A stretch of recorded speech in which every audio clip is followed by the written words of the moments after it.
Hello दोस्तों, स्वागत है आपके अपने यूट्यूब चैनल एके स्टडी में। आप सभी दोस्तों का मैं अमित शुक्ला बहुत बहुत स्वागत करता हूं।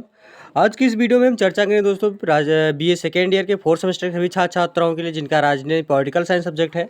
आज उनके लिए क्लास में कुछ नए पेपर यानी कि नए मॉडल पेपर के साथ आपके बीच में आए हुए हैं दोस्तों, क्योंकि आपके पिछले जो मॉडल पेपर सॉल्व कराया था उसमें कुछ प्रश्न आपके छूटे हुए थे, तो मैं इस मॉडल पेपर में आपके सारे एक एक प्रश्न करके आपके बीच में उपस्थित हुए। तो दोस्तों, अगर चैनल में आप लोग नए हैं तो चैनल को सब्सक्राइब कर दीजिए, प्लस में बेल आइकन, कि आने वाले वीडियो का नोटिफिकेशन आप लोगों तक बिल्कुल मिलता रहे और पुराने छात्र छात्राएं एक दूसरे को वीडियो का शेयर करते रहे। तो बस मेरी यही आप लोगों की रहेगी कि मैं आपके सहयोग में उपस्थित रहूँगा और आप लोग अच्छे से तैयारी करने के लिए तत्पर रहेंगे। तो दोस्तों, पेपर नज़दीक आ रहा है, तो आपको तैयारी करने के लिए इससे बढ़िया आपका जो प्लेटफॉर्म है उससे में आप लोग को तैयारी अच्छे से कर सकते हैं। तो चलिए दोस्तों, चलते हैं मॉडल पेपर की तरफ। अब आपका आता है बीए में रहेगा BA fourth semester political science राजनीति शास्त्र। प्रश्न पत्र आपका है पाश्चात्य राजनीतिक विचारक NEP यानी कि न्यू एजुकेशन पॉलिसी। टाइम आपका 2 घंटे का रहेगा। इसमें आपको खंड आ से सभी प्रश्न करने होंगे और प्रत्येक प्रश्न का आंसर आपको 50 शब्दों में देना होगा। अब पहले का फर्स्ट प्रश्न दिया है कि राजनीति विज्ञान का पिता किसे कहते हैं। बहुत ही मोस्ट इंपॉर्टेंट प्रश्न है। तो सबसे पहले यही प्रश्न आपके पेपर में पूछा भी जाता है कि राजनीति विज्ञान के पिता किसे कहते हैं। तो आप लोग लिखेंगे इसमें कि राजनीति विज्ञान के पिता अरस्तू जी को, यानी कि अरस्तू जी को राजनीति विज्ञान का पिता माना जाता है। किसको माना जाता है दोस्तों? अरस्तू जी को। अरस्तू जी को राजनीति विज्ञान के पिता के रूप में जाना जाता है। उसका फिर सेकंड नंबर प्रश्न आपका आता है कि चर्च राजसत्ता के संघर्ष को हम कितने भागों में विभाजित कर सकते हैं। तो बहुत ही मोस्ट इंपॉर्टेंट प्रश्न है। इसको हम 2 भागों में विभाजित कर सकते हैं कि चर्च राजसत्ता के संघर्ष को हम 2 भागों में विभाजित कर सकते हैं। आपका फर्स्ट नंबर में आता है कि प्रथम आता है, प्रथम भाग में आपका चर्च की सर्वोच्चता का काल, और सेकेंड नंबर आपका आता है द्वितीय भाग जो आपका है राज्य की सर्वोच्चता का, यानी कि प्रथम में आपका चर्च की सर्वोच्चता का काल आता है और सेकेंड नंबर आपका आता है द्वितीय नंबर में कि राज्य की सर्वोच्चता का काल। तो ये आपका हो गया सर्वोच्चता का काल, यानी सेकंड नंबर हो गया। थर्ड नंबर में आता है कि सिसरो जी की रचनाओं के नाम लिखिए। अब इसमें लिखेंगे कि सिसरो जी की रचनाओं के नाम निम्नलिखित रूप से हैं। कौन कौन से हैं? फर्स्ट नंबर में आपका आता है डी रिपब्लिक। फर्स्ट नंबर आता है डी रिपब्लिक हो गया। सेकेंड नंबर आपका आता है डी लिग्बिस हो गया, डी लिग्बिस। उसका बाद थर्ड नंबर में आपका आ जाएगा डी ऑफिसेस। तो ये 3 आपके बहुत ही मोस्ट इंपॉर्टेंट क्या होंगे? सिसरो जी की रचनाएं। तो ये आपके आगे सिसरो जी के। उसका फिर आपका आता है फोर्थ नंबर क्वेश्चन है सिसरो जी की रचनाओं। हमने आपको बताया कि राजनीति विज्ञान के पिता बहुत ही मोस्ट इंपॉर्टेंट है। चर्च राज्य सत्ता के संघर्ष को हम कितने भागों में, इसको 2 भागों में हम डिवाइड कर सकते हैं। और अब थर्ड नंबर आता है कि सिसरो जी की रचनाओं के नाम लिखे, जो हमने आपको ये 3 बताया, डी रिपब्लिक, डी लिग्बिस और डी ऑफिसेस। तो ये 3 इनकी सिसरो जी की बहुत ही प्रमुख और महत्वपूर्ण रचना थी। फोर्थ नंबर आपका क्वेश्चन है कि पुनर्जागरण काल में मैकियावेली, यानी पुनर्जागरण काल में मैकियावेली को लक्ष्य का स्पष्ट कि जो मैकियावेली का लक्ष्य था उसको आप स्पष्ट कीजिए। बहुत ही इंपॉर्टेंट क्वेश्चन है ये। इसमें लिखेंगे आपकी कि यह इटली का संगठित कर शक्तिशाली बनाया जाता है, इसलिए इटली को एकीकरण का घोर पक्षपाती था। यानी कि पुनर्जागरण काल में मैकियावेली का जो लक्ष्य था वो इटली को क्या करते हैं संगठित और शक्तिशाली बनाया जाता है, इसलिए ये इटली के प्रति अपना पक्षपात रखता था इटली की तरफ। फिर आता है फोर्थ 5 नंबर क्वेश्चन, यानी कि रूसो का दूसरा क्रांतिकारी लेख क्या था। बहुत ही मोस्ट, यानी कि रूसो जी का जो दूसरा क्रांतिकारी लेख था उसके बारे में उसका नाम क्या है। अब इसमें लिखेंगे आप लोग कि रूसो का दूसरा क्रांतिकारी लेखक था, क्रांतिकारी लेख था, वो कौन था। ये पहले से बता दें कि 1753 ईस्वी में असमानता की उत्पत्ति तथा उसकी आधारशिला, ये रूसो जी की दूसरी कौन क्या था क्रांतिकारी लेखक था, यानी कि 1753 ईस्वी में इन्होंने प्रकाशित किया था, लिखा था, और असमानता की उत्पत्ति तथा इसकी आधारशिला। तो ये थी रूसो का दूसरा क्रांतिकारी लेख। फिर आता है 6 नंबर प्रश्न, कांट ने शासन के कितने स्वरूप बताए हैं। कांट जी ने जो शासन का स्वरूप बताया है वो कितना बताया उन्होंने, तो मुख्य रूप से वो उन्होंने 3 प्रकार बताया है। कांट जी ने जो शासन का रूप बताया है वो 3 रूप में यानी कि स्वरूप बताए हैं। फर्स्ट नंबर उन्होंने बताया था प्रजातंत्र, सेकेंड नंबर आता है निरंकुश तंत्र और थर्ड नंबर आता है कुलीन तंत्र। तो ये 3 जो तंत्र बताए गए थे ये आते हैं कांट जी के शासन के बारे में। अब आपका आता है ग्रीन के अनुसार राज्य का लक्ष्य क्या है। तो इसमें लिखेंगे कि आप ग्रीन के अनुसार जो उन्होंने लक्ष्य बताया है राज्य का, उन्होंने यानी कि मानव के नैतिक उत्थान के लिए मार्ग प्रशस्त करना ही उसका लक्ष्य था। यानी कि क्या था, जो मानव के नैतिक उत्थान था, उनको जो उनके लिए जो प्रशस्त मार्ग था उसी को उन्होंने अपनाने का उन्होंने लक्ष्य रखा था। फिर आता है 7 नंबर क्वेश्चन कि हीगल के प्रमुख ग्रंथों के नाम लिखिए। बहुत ही मोस्ट इंपॉर्टेंट है और बहुत ही मोस्ट इंपॉर्टेंट प्रश्न है। यानी कि हीगल के जो प्रमुख ग्रंथ हैं वो कौन कौन से हैं, वो आपको यहाँ पे लिखना है। तो आप लिखेंगे यहाँ पे हीगल के प्रमुख ग्रंथों के नाम निम्नलिखित रूप से हैं। फर्स्ट नंबर में आपका आता है इसमें फिनोमोलॉजी यानी कि फिनोमिनोलॉजी ऑफ स्पिरिट, ये फर्स्ट नंबर हो गया। सेकंड नंबर हो गया साइंस ऑफ लॉजिक। तो ये हीगल जी के प्रमुख दो ग्रंथ थे जो आपने आपको यहाँ पे बता दिया। यानी कि फर्स्ट नंबर में आपका आता है फिनोमिनोलॉजी ऑफ स्पिरिट, सेकंड में साइंस ऑफ लॉजिक। तो ये आ गया हीगल जी के प्रमुख ग्रंथों के नाम। मार्क्स के अनुसार द्वंद्वात्मक भौतिकवाद क्या है, ये बहुत ही मोस्ट इंपॉर्टेंट प्रश्न था। फर्स्ट नंबर में आपका इसमें लिखेंगे आप लोग कि ऐतिहासिक एवं सामाजिक विकास, जो ऐतिहासिक था और सामाजिक विकास के अध्ययन और उसकी व्याख्या की जो वैज्ञानिक पद्धति है, उसे ही मार्क्स ने द्वंद्वात्मक भौतिकवाद की संज्ञा प्रदान, यानी कि जो ऐतिहासिक सामाजिक जो वैज्ञानिक पद्धति से अपनाई गई थी, यानी कि अध्ययन, इसका अध्ययन करना जो था वो वैज्ञानिक दृष्टि से था, तो उसी को उन्होंने यानी कि मार्क्स जी ने जिसको भौतिकवाद को द्वंद्वात्मक नामक संज्ञा का प्रदान किया था। तो ये था मार्क्स जी के अनुसार द्वंद्वात्मक भौतिकवाद। तो इसे को कहते हैं द्वंद्वात्मक भौतिकवाद। तो आपको कुछ लोगों को समझ में आया होगा प्रश्नों को। और दोस्तों वीडियो अच्छी लग रही हो जरूर लाइक करें, चैनल को सब्सक्राइब करना बिल्कुल ना भूलें और फटाफट एक दूसरे को वीडियो को शेयर भी करते रहिए और मज़े से पढ़ते रहिए, क्योंकि ये सारे प्रश्न आपके पेपर के लिए बहुत ही लाभदायक है और अच्छे से आप पढ़ते भी जाएंगे। फिर आता है 10 नंबर क्वेश्चन कि ओकसार्ट के स्वतंत्रता संबंधी विचारों का वर्णन कीजिए। बहुत ही मोस्ट इंपॉर्टेंट प्रश्न।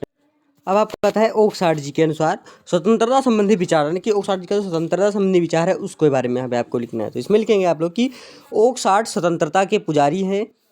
वह स्वतंत्रता की को बर्फ की तरह आत्मसंयम और धैर्य की देन नहीं मानते थे, बल्कि समकालीन परिस्थितियों में व्यक्ति के खोए हुए अस्तित्व को ढूंढ निकालने के लिए आतुर हैं।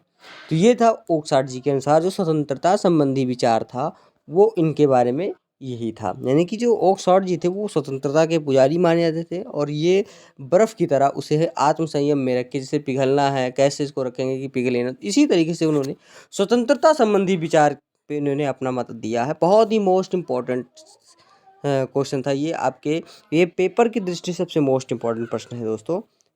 तो अब आपका आता है, ये तो था सेक्शन ए के सारे प्रश्न। सेक्शन ए के प्रश्न हमने आपको एक एक करके बता दिया।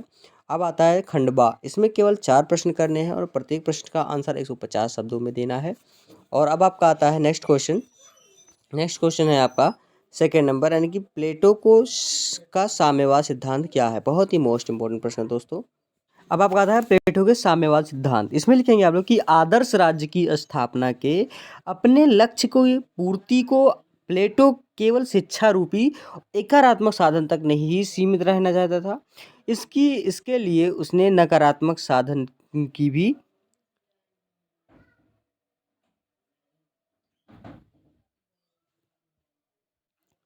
नहीं की कहा गया है कि इसके लिए उसने नकारात्मक साधन का भी एक योजना प्रस्तुत की, जिससे विद्वानों ने प्लेटो का साम्यवाद अथवा उसकी साम्यवादी सिद्धांत कहा है। यहाँ यह बात उल्लेखनीय है कि उसकी अपनी योजना को भी साम्यवाद की संज्ञा नहीं दी है। वह इस बात को सशंकित था कि संपत्ति और परिवार के मोह के कारण इसका वर्ग पथभ्रष्ट और कर्तव्यच्युत हो सकता था। इस वर्ग की तरह वह सैनिक वर्ग में पथभ्रष्ट की और कर्तव्यच्युत होने से रोकना चाहता था। समाज में शांति एवं व्यवस्था की स्थापना तथा उसके विकास के लिए अभिभावक वर्ग अथवा शासक और सैनिक वर्गों को चरित्रवान, ईमानदार और कर्तव्यनिष्ठ होना अनिवार्य मानता था। इस लक्ष्य की पूर्ति के लिए उसने इन दोनों वर्गों को संपत्ति और परिवार के मोह से मुक्त करने के लिए योजना प्रस्तुत की, जिसे उसका साम्यवाद कहा गया। क्या कहा गया? इसका साम्यवाद कहा गया। अब लिखे गए हैं हरियाणा के स्वरूप। स्वरूप में लिखेंगे कि प्लेटो के साम्यवाद के रूप आधुनिक साम्यवाद की तरह आर्थिक और सामाजिक न होकर विशुद्ध राजनीतिक है। उसने आर्थिक एवं सामाजिक शोषण की संपत्ति तथा समाज के आर्थिक एवं सामाजिक समानता और न्याय की स्थापना नहीं, अपितु शासक एवं सैनिक वर्गों को यानी कि भ्रष्टाचार से मुक्त और चरित्रवान एवं कर्तव्यनिष्ठ बनाने की योजना को प्रस्तुत की है। निटशिल्प के अनुसार प्लेटो का साम्यवाद शिक्षा द्वारा निर्मित प्रवृत्तियों को प्रभावकारी बनाने के एक साधन के रूप में है। वह दो भागों में विभक्त किया गया। फर्स्ट नंबर में आता है उत्पत्ति संबंधी साम्यवाद और सेकंड नंबर आता है परिवार संबंधी साम्यवाद।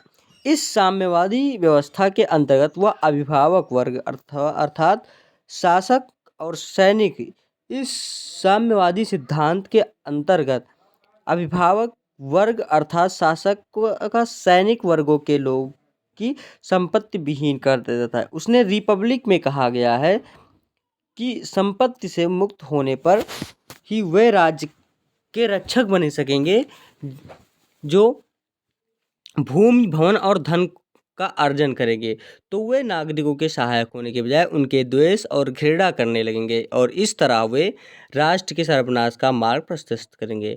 इस प्रकार उसका यानी उनके संपत्ति संबंधी साम्यवाद आर्थिक ना होकर विशुद्ध रूप में राजनीतिक है। वह अभिभावक वर्ग का लोभ, मोह और भोग की लालसा से मुक्त करता है ताकि वे राज्य की एकता, सुदृढ़ता एवं सुव्यवस्था के लिए अपने कर्तव्य का समुचित ढंग से पालन कर सके। तो ये था आपका प्लेटो के साम्यवाद सिद्धांत। अब सेकंड नंबर क्वेश्चन आपका आता है सेक्शन बी का कि न्याय संबंधी अरस्तू के विचार प्रकट कीजिए। बहुत ही मोस्ट इंपॉर्टेंट प्रश्न है दोस्तों। अब थर्ड नंबर में आता है कि न्याय संबंधी अरस्तू जी का विचार क्या है। इसमें लिखेंगे कि अपने राजनीतिक और सामाजिक विचारों के अंतर्गत अरस्तू ने भी अपने गुरु प्लेटो की तरह न्याय की विवेचना का महत्वपूर्ण स्थान प्रदान किया, परंतु न्याय संबंधी उनका विचार प्लेटो के विचार से बिल्कुल भिन्न था। जहां प्लेटो ने समाज में अपनी योग्यता एवं क्षमता के अनुसार निर्धारित कर्तव्य पालन और दूसरे के कर्तव्य पालन में हस्तक्षेप न करने को न्याय कहा है, वहीं अरस्तू ने सद्गुणों के समूह का न्याय की संज्ञा प्रदान की है। उसके अनुसार समाज के प्रति नैतिक कर्तव्यों का पालन करने वाला व्यक्ति ही न्यायप्रिय होता है। न्याय संबंधी अपनी इस अवधारणा के आधार पर उसने इसे न्याय दो भागों में विभक्त किया है। फर्स्ट नंबर में आता है पूर्ण न्याय और सेकंड नंबर में आता है विशेष न्याय। क्या आता है? विशेष न्याय। वह नैतिक गुणों को और चरित्र की श्रेष्ठता तथा समाज के अन्य सदस्यों के साथ नैतिक गुणों के आधार पर व्यवहार को भी पूर्ण न्याय मानता है, यानी कि कानूनों के अनुसार आचरण ही नैतिक गुण है। इस संबंध में उसने बताया कि परिवार, गांव और राज्य में अपने को किस प्रकार का आचरण होना चाहिए। यानी इसके अनुसार परिवार में स्वामी का दास, पति का पत्नी और मालिक का अन्य सदस्यों पर स्वाभाविक शासन ही न्याय है। यानी इस प्रकार की व्यवस्था को ही वह नैतिक गुणों के अनुसार आचरण मानता है। गांव के संबंध में उसका कहना है कि सबसे बुद्धिमान व्यक्ति द्वारा गांव का नेतृत्व ही न्याय है। राज्य में शिक्षित, सभ्य और गुणी व्यक्तियों द्वारा अपने तथा अन्य व्यक्तियों पर उचित शासन ही न्याय है। तो ये था न्याय यानी कि अरस्तु संबंधी न्याय विचारक। अब इसमें लिखेंगे आप लोग, तो आपका तीसरा प्रश्न था सेक्शन बी का, इसमें कि प्लेटो को पाश्चात्य जगत का प्रथम राजनीतिक दार्शनिक तो माना जाता है, क्योंकि पहले वही व्यक्ति थे जिन्होंने राजनीतिक दर्शन को व्यवस्थित रूप प्रदान किया, परंतु उन्हें प्रथम राजनीतिक वैज्ञानिक नहीं माना जाता है। राजनीति शास्त्र को स्वतंत्र विज्ञान का दर्जा देने अथवा प्रथम राजनीतिक वैज्ञानिक होने का श्रेय उनके सर्वाधिक प्रिय अरस्तु को ही प्राप्त है। वह पहले व्यक्ति थे जिन्होंने इस शास्त्र को वैज्ञानिक सामाजिक विज्ञान का रूप दिया। अपने ग्रंथ यानी कि राजनीति में उन्होंने राजनीति शास्त्र की परिभाषा एवं उसके क्षेत्र के साथ साथ अन्य बातों का वैज्ञानिक विश्लेषण किया, और इतना ही नहीं, उन्होंने राजनीतिक विषयों के अध्ययन के लिए वैज्ञानिक पद्धति अपनाई। यानी कि राजनीति शास्त्र की उनकी अध्ययन पद्धति की वैज्ञानिकता से स्पष्ट हो जाता है कि वे ही पहले राजनीतिक चिंतक थे जिन्होंने इस शास्त्र को विज्ञान का दर्जा दिया। उनमें और प्लेटो में यही अंतर है कि प्लेटो ने कल्पना के आधार पर बनाया और उन्होंने वैज्ञानिक पद्धति का सहारा ही नहीं लिया अपितु इस शास्त्र की राजनीति में से स्वतंत्र भी किया। यानी कि प्रोफेसर डार्निंग जी का कहना है कि यानी कि नीति शास्त्र से इसे अलग कर ही उन्होंने उसे स्वतंत्र विज्ञान का रूप दिया और इन्होंने वैज्ञानिक अध्ययन के आधार पर सर्वप्रथम इस शास्त्र की परिभाषा में इसके क्षेत्र का व्यवस्थित रूप में निर्धारण किया। इन्होंने इसे विज्ञान का दर्जा ही नहीं दिया अपितु सर्वोच्च विज्ञान भी कहा है। उनके अनुसार यह मानव की समस्त भलाई से संबंधित शास्त्र है अथवा यह सर्वोच्च विज्ञान है। उन्होंने प्लेटो की तरह कल्पना को आधार नहीं बनाया, उन्होंने तथ्य एवं आंकड़े एकत्र कर उनकी परीक्षण के पश्चात नियमों और सिद्धांतों का भी निर्धारण किया है। उन्होंने समीक्षात्मक, अनुभवात्मक और ऐतिहासिक प्रयोगात्मक पद्धति के आधार पर अध्ययन किया। उन्होंने 150 यानी कि 158 राज्यों के संविधानों का अध्ययन तथा विश्लेषण कर अपने ग्रंथों की राजनीति की रचना की। राजनीति शास्त्र के क्षेत्र में उनका दूसरा महत्वपूर्ण योगदान उनका व्यवहारिक दृष्टिकोण है।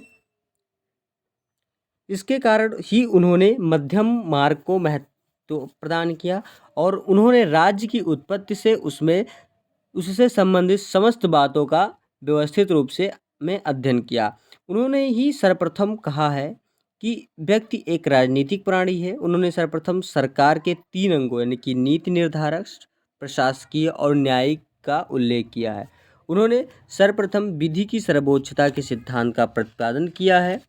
सर्वप्रथम उन्होंने ही व्यक्तिगत संपत्ति के महत्व तथा उनके सार्वजनिक हित में उपयोग कर बल दिया है।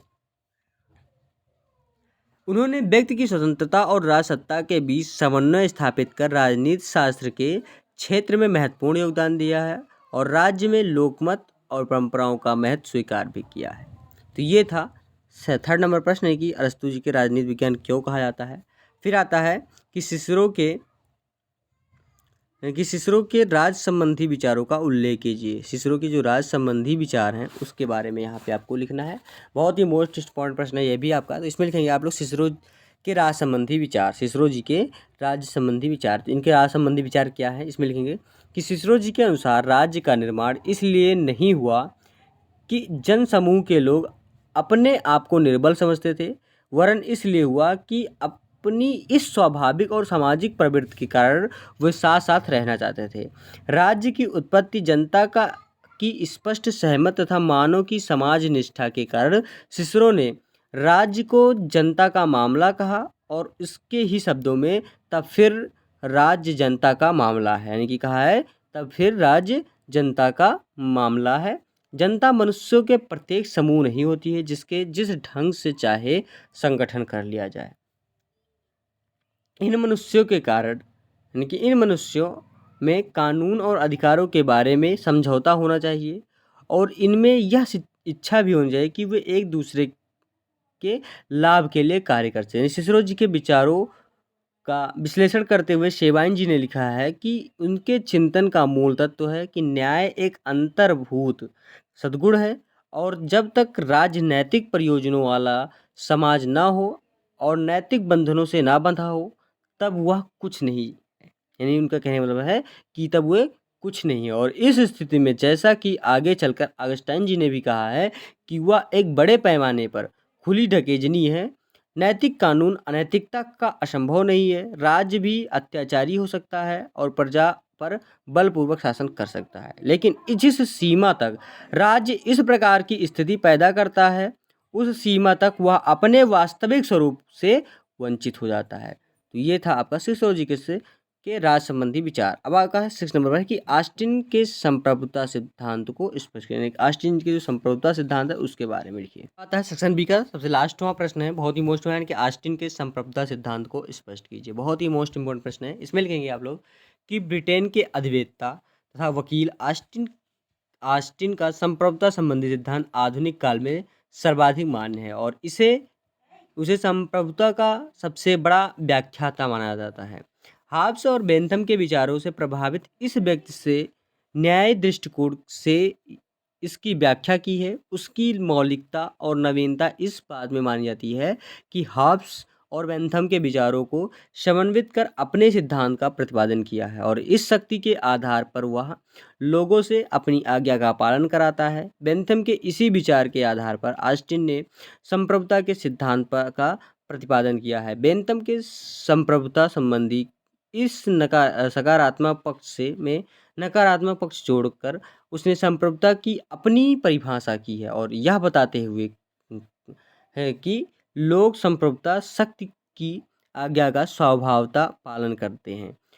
उसने यह भी कहा है कि अपनी शक्ति अपनी ही तरह किसी सर्वोच्च शक्ति की आज्ञा का पालन नहीं करती है। ऑस्टिन की परिभाषा में सकारात्मक और नकारात्मक दोनों ही पक्ष हैं, अर्थात समाज के सभी लोग संप्रभु शक्ति की आज्ञा का पालन करते तथा वह किसी की आज्ञा का पालन नहीं करती है। यानी कि अपने इस सिद्धांत के प्रतिपादन के लिए उसने पहले कानून की व्याख्या की है। उसने बताया कि उच्चतर द्वारा निम्नतर को दिया गया आदेश ही कानून है। इस व्याख्या के आधार पर ही उसने अपने सिद्धांत का प्रतिपादन किया। यानी इसकी परिभाषा करते हुए लिखा है, यदि किसी समाज के अधिकतर लोग किसी निश्चित सर्वोच्च व्यक्ति की आज्ञा का संभवतः पालन करते हैं तथा वह अपने ही तरह के किसी सर्वोच्च व्यक्ति की आज्ञा का पालन नहीं करता, तो वह उसे समाज में संप्रभु है तथा वह समाज एक स्वतंत्र और राजनीतिक समाज है। तो ये था यानी कि ऑस्टिन जी के संप्रभुता का स्थान। तो ये था सेक्शन बी के सारे प्रश्न। अब आता है पर खंड सा यानी सेक्शन सी में। खंड सा में आपका आएगा केवल 2 प्रश्न करने हैं और प्रत्येक प्रश्न का आंसर आपको 4 शब्दों में देना है। अब इसमें आपका 7वां प्रश्न दिया है कि प्लेटो के साम्यवाद पर प्रकाश डालिए और आलोचना कीजिए। फिर आता है 8th नंबर की दास्ता संबंधी अरस्तु के विचार की व्याख्या कीजिए और 9th नंबर प्रश्न कि मध्ययुगीन राजनीतिक चिंतन के प्रमुख लक्षणों का वर्णन कीजिए। फिर आता है 10 नंबर की संत अगस्टाइन के राजनीतिक विचारों की व्याख्या की। बहुत ही मोस्ट इंपॉर्टेंट प्रश्न है दोस्तों। ये सारे 2-2 प्रश्न करके हम आपको अलग से वीडियो बना देंगे, जिससे आपको पढ़ने में आसानी हो जाएगा और आपको टाइम ये भी मिल जाएगा कि हमें कौन सा कैसे करना है, क्वेश्चन का निर्धारण भी हो जाएगा कि कॉपी कैसे लिखना होगा। तो ये सारी चीज़ें हमने आपको आपके पेपर के दृष्टिकोण से बताया है कि ऐसे ऐसे आपको करना है। तो हमने आपको सेक्शन ए, सेक्शन बी और सेक्शन सी तीनों का आपका एक यानी कि सेक्शन ए, सेक्शन बी में आपको मॉडल पेपर सॉल्व करा दिया। सेक्शन सी में आपको आपके लिए अलग से वीडियो बना देंगे जो क्वेश्चन से होगा और क्वेश्चन में आपको थोड़ा पढ़ने में रिलीफ भी आ जाएगी। तो इसी के साथ दोस्तों हम आपके साथ फिर से उपस्थित होंगे अगले वीडियो में और अगले वीडियो में कुछ नए प्रश्नों के साथ जो ये इसमें आपको हमने बताया है, इसी प्रश्नों के साथ उपस्थित होंगे। तो धन्यवाद दोस्तों, जय हिंद।